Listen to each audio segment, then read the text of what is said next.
Hi guys, welcome back to the channel, hope you're all okay. This is part one in a series on the Baofeng T1, which is this tiny little radio that's come out from China. These are really good, 13 quid delivered, so I'm going to take the camera in, I'm going to show you what's inside the package, a run through the functions and settings, and I'll show you how to program it as well. It's dead simple guys. These are a really cool little radio that's coming out of China at the moment.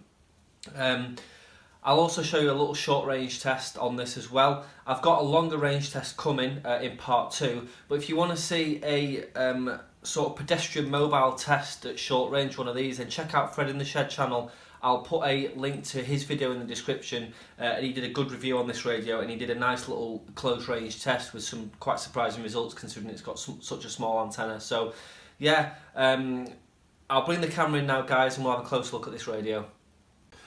Okay, so we've got the parcel here, and this is basically what arrived in this padded envelope.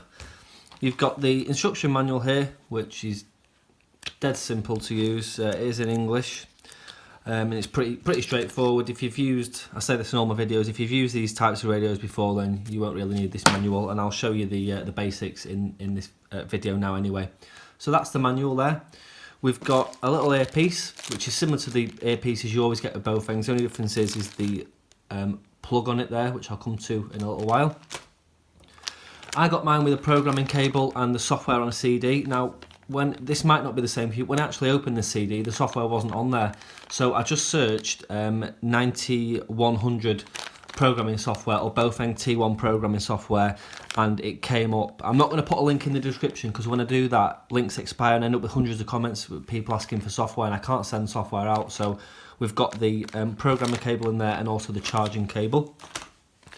We've got a nice little blue Baofeng lanyard there, which I thought was a nice little touch, and we've got the main radio in this little inflatable envelope, nice and securely packed. So in that envelope we've got the little battery there, which you can see. I'm not sure about these batteries, I'm not overly keen on them, but they do work. I'd rather have something a little bit more substantial. I'm not overly keen on that, but it's okay. And we've of course got the radio. I'll just take that out of its bag. You can see the radio there. It's absolutely tiny. Now I thought mine was broke because you can hear rattling in there, but what that is inside, if I take off this cover, is the screws to hold the back on. And this is one feature of the radio which I don't like, and be careful you don't lose those screws as well because they're tiny. So you've got, I'll show you how to install the battery now. So we've got some information on the back of the radio there. We've got the model number, which is the BFT1, output power less than 2 watts, and the operated voltage 3.7 volts. Frequency range of 400 to 470, and that's what's on the back of the radio. So the battery, usually on a lot of Baofengs, the battery just clips into the back like that, slots into contacts, and you're ready to go. With this, you place it in the back there, and you have to put this little tiny plug into the little socket, which is fixed into the back of the radio, and it's really fiddly to get in, but there you go, that's in. Now this wire falls down, there's not really any space for it, so if you clip the back on there, you can see, oops, turn my radio off, you can see it bulges out, which isn't good at all. So there's not a lot of space behind there for that wire to go. And what I noticed as well, the back cover actually pinches the wire. I don't know if you can see that. So that's one design flaw that I'm not really impressed with on this radio. You can actually see there the little battery port's a little bit wobbly, but that's not going to go anywhere when the back's on anyway. So I'm just going to try and sort of fold this wire down into here and place the back on. It's really fiddly to do. And the back clips on. Now that won't stay on its own. What you have to then do is just screw in these little tiny screws, which, like I said, you do not want to lose. You just need to screw them into place, and that'll hold the back cover down. And once that back cover's held down, it's not an issue at all then. Oops, threw the screwdriver across the room. Yeah, once this back cover's actually in place, it's not going to be an issue at all. But it's just a bit fiddly. So if you ever need to take the battery out or unplug it, you've got to mess about unscrewing the back. So we put those screws into place, and you can see already that the back cover is held down reasonably well. Now what you have to do then, there's a gap at the top, you have to then put the belt clip on. So whether you like belt clips or not, you're going to have to put your belt clip on this radio. So I'll just unscrew this couple of screws on the back, like that. This is one design. This makes me think that Baofeng sort of outsourced this radio to another company. I don't think it's a true Baofeng through and through, to be honest. So place the belt clip on there and put the screws in.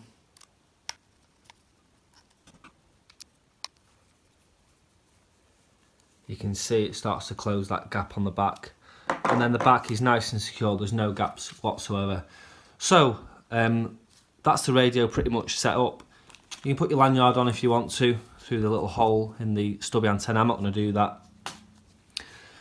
And I'll just show you the outside of the radio. So we've obviously got the belt clip, battery compartment on the back, which you can see. It does say digital portable radio. They're not digital at all, they're full analog. We've got a stubby antenna here for UHF, which is fixed, doesn't come off, which keeps the size of the unit down.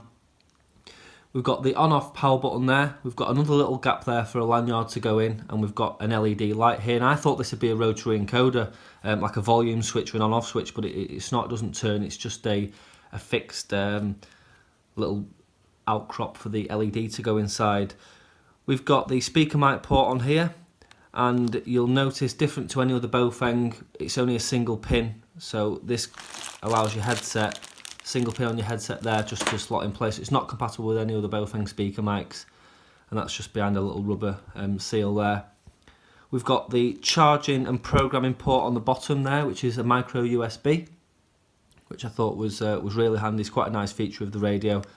And then on this side, we've got the SOS button and the PTT button. Now the SOS button will call, if you press this and there's another Baofeng T1 on the same channel, it'll contact that radio. I've only got one unit of these, so the SOS button doesn't actually do anything. We've got the PTT, and what I did notice in here behind this rubberized PTT, you can hear the click in there. There's actually two PTTs in there. So I don't know why, I don't know what the reason for that is. There's nothing in between there, but either side you've got a PTT, which I thought was interesting. So if we switch the radio on,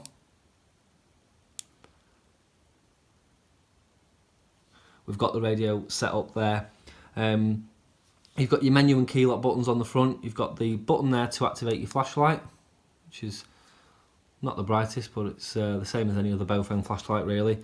You've got your FM radio button, which I'm not going to press because it comes out really loud, and you've got your monitor to open your squelch, and then your volume control, which you just press once and you can turn the volume up and down. And now I've turned the volume down, I'll show you the FN.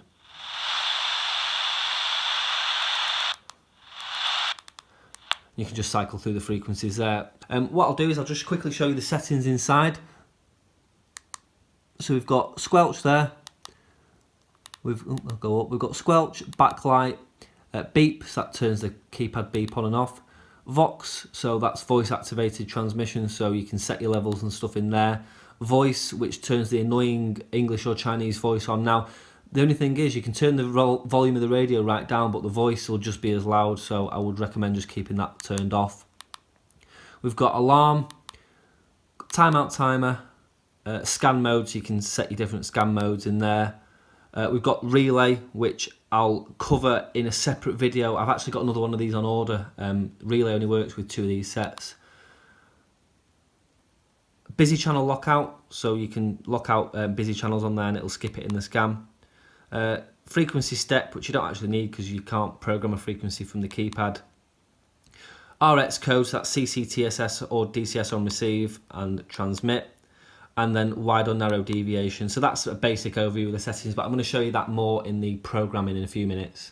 So that's pretty much the outside of the radio. So what we'll do is we'll have a look at programming now. It's really simple to program, so I'm going to switch over to the laptop and we'll show you what programming looks like. Okay guys, so programming on this radio is so simple. Usually when I buy spurious makes and models of radios, programming is an issue because of driver issues, cable issues, radio firmware issues and all sorts of software issues. The software I'm using here is just called 9100 or Baofeng T1 software. If you Google search this, it's readily available. And when you open up the software, it'll come up with a spreadsheet like this. You plug your radio in via USB, switch your radio on, and you're ready to go. You can select your communications port here, but mine did it automatically because it's a decent quality cable. But if you need to set your communication port, you just do so in there and click OK. When you've done that, you can just click on Read and then Read again, and that will read the contents of the radio. If you want to start from scratch, you just click on New, clear all the data, and you can just start typing straight away. I don't want to ruin what I've already put into this radio, so I'm just going to read the radio and I'll keep it as it is so I can just show you basic programming. So we've got some simplex channels here, we've got PMR programmed in, we've got some repeaters. I'm just going to quickly show you this programming. So what we'll do is we'll delete this information out of here and we'll start with a blank channel. I'm going to put my local repeater in. So I'm going to start with the RX frequency there, which is the output, which is 430.9. The next column is CTCSS or DCS decode. We don't need that because we're using a repeater, but you can select them there if you want it to decode a CTCSS. So if you're receiving something that's transmitting a CTCSS and you just want to receive that, then you can keep it. You can actually set that in the software there, but we don't need to do that for a repeater. The TX frequency will automatically populate as the RX frequency until you change it. So the output frequency is 438.5. So we've programmed in the receive and the transmit. So the output and the input of the repeater there. We want to encode a CTCSS tone in the signal because that will open the repeater. So in this case, it's 82.5. So we just click that. We'll keep it to wide deviation, and I don't want to add it to the scan list. If you want to add it to your scan list, you just set it to 1, but I don't want to. And that's a repeater programmed in. So for this one at the bottom here, this is just a simplex PMR frequency, or it's just out of band for something that I listen to around here. So I'm just going to put that in 446.3, and you're good to go there. We don't want a DCS or CTCSS code putting in. The transmit frequency is the same as the receive, which is fine. We don't want to encode a CTCSS, and we'll just keep it to wide deviation and keep it out of the scan list. And that's how you put in your frequencies. So really, really straightforward. Got some settings down the side here. So we've got the squelch level there, which I always set to 1. If you set it to 0, it'll just keep the squelch open. So I set this to 1. Vox level, I'm going to keep that off, but that's a voice activated transmission. Timeout timer there, you can set different lengths of timeout timer, but I'm going to keep it off. Battery save, we'll just keep us on. Radio, I think that means the FM radio, so I've kept that switched on. Work mode, high and low power. It's less than 2 watts anyway, so you're best just sticking to high. Tail eliminate, that's basically a squelch tone at the end of your transmission, we'll just keep it off. Busy lock is basically to lock out any busy channels. We'll keep that off. Key tip, I think that actually means the key beep.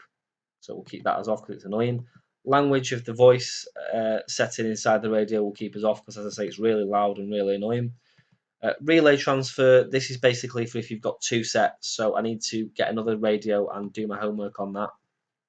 Key lock, you can have that as on or off. We'll just keep it off. Backlight, you can have it off when you press a key or on all the time. I'm just going to keep it on. Scan mode, you can have it for time or carrier. So basically that'll be when the carrier drops. That'll be after a certain amount of time. So I'm just going to have it as when the carrier drops. FM radio frequencies you can select there. So I'm going to keep mine as 76 to 108. And the timer tip, I'm not sure what that is. I think it's when the radio is in standby, not used, it will just switch itself off to save battery. I'm just going to keep that off, but it goes all the way up to 8 hours there. So that sets it off, and it's as simple as that, guys. When you're ready to write to the radio, you just click on write, and that will upload your data to the radio. Just click finish, and you can close that program. The radio will restart, and everything you've programmed in will then be inside the radio. Really simple, guys. Okay, so programming is really simple, guys, as you can see, and this is the programming cable I was talking about. So you've got this one here, which has got the interface inside. That's your programming cable with a micro USB on the end. So a normal micro USB cable won't actually work with this. It has to be the one with the chip in the end, which you can see there. And then this lead here is your charging cable, so it charges off USB. It also comes with a little plug, which I've left actually in the shack, but it comes with a little plug which you just plug into the back of it, and then that slots into a 3-pin UK power outlet. And it's as simple as, just like with any other USB, just taking the little cap off the bottom and you plug it in. Then you plug that into power and it'll start to charge, and you'll have a charging indicator on the screen there. With programming, again, you just literally just plug it in to the bottom of the radio and then plug that into your laptop. Really, really simple. Okay, so as you can see, this radio is really small. If I compare it to the Baofeng UV5R, you can see it's smaller and a hell of a lot thinner as well. It's sort of similar size to the Baofeng UV3R, but really, really nice and compact. A great back pocket or shirt pocket radio. Really portable and really, really good quality. It feels nice and sturdy in your hand. Rubberized PTT and buttons and things like that. So yeah, really, really good. Okay, so as for range testing goes, that's going to come in part 2. I did quite a long range repeater test with this the other day and got some really good results, so stay tuned for that. With regards to short range testing, I did do a small test when I programmed this up and spoke to a friend of mine 2 miles down the road, which is really, really good considering we were both sort of in a suburban area. There's nothing but houses between us, and we managed a decent QSO, so I'll drop that in next. If you want to see a proper range test, a short range test video, then check out Fred in the Shed's video. I'll put a link in the description below. He did a really good review on this radio. Went into a little bit more detail than I have, so I didn't want to do another short range test. I didn't really want to copy Fred's video. He's done the work there, so check that link out and go and look at his channel and his videos, and you'll see the short range test on the Baofeng T1. Right, I'm just recording a bit of video now. Yeah, you crystal clear. These are less than 2 watts. They're doing pretty well. Yeah, I'm on for 50 watts now, Lewis. I'm getting about a signal 3 to 4. The radio 4 to 5. You're perfectly readable anyway. I'll send you the video, Lewis, back to you. Yeah, same, Chris. You're 5 and 9 this side. 5 and 9, no issues whatsoever. Crystal clear. Can't believe it for such a piddling little radio. Inside the house as well, downstairs. I'm just sat on the couch, Chris. I've not even had to move. Yeah, I mean, I could quite easily hold a conversation with you. I am on the call in here. I'll send you that video now, M3HHY M0GG. Yeah, I'll send you mine, Chris, as well. Catch you in a second, M3HHY. Okay guys, hope you enjoyed that video. Thanks very much for watching. Let me know what you think of these little tiny radios in the comments box below. Any other general comments, feedback, suggestions, drop them in the comment box below. I'll get back to you. If you like this video, give it a thumbs up, and if you haven't already clicked subscribe, then click the subscribe button as well. Also, Ringway Manchester 2 is my second channel. It's a small channel with just some other bits and pieces on. If you like this one, you'll like that one, so go and check that out as well. There's a link in the description.